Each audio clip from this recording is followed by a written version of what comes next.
My grandma, Delane Frances Drake, was born on July 3rd, 1940.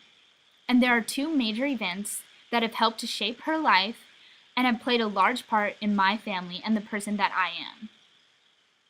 My grandpa was in the Air Force, so their family was constantly moving all around the US, and even to Japan where my mom was born.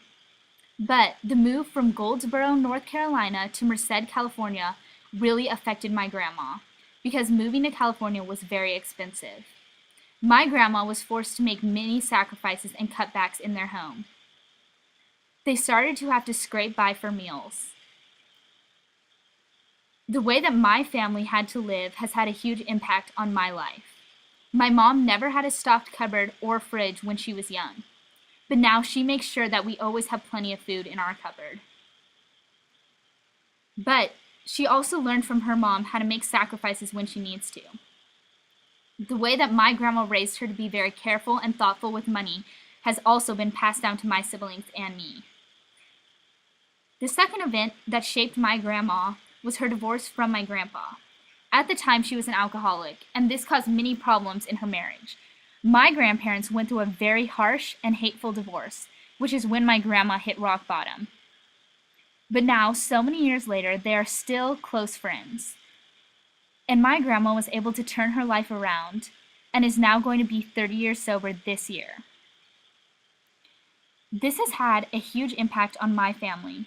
The relationship my grandparents have is a large part of how my family works.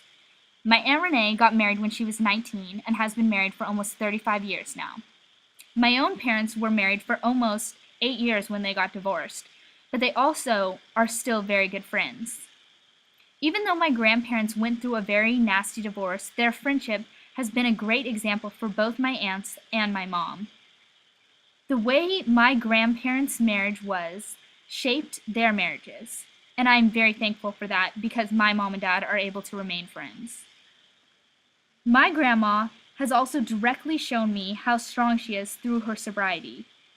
I know that she struggles with her addiction and she always will struggle with it. But my grandma has been strong for 30 years, and that alone has taught me so much about life. My grandma is one of the strongest people I've ever met, and she has shown me how to face obstacles when life gets hard, and when you turn out to be your own worst enemy. Everyone in my family says that I'm so much like my grandma, and there is no one else I would rather be like.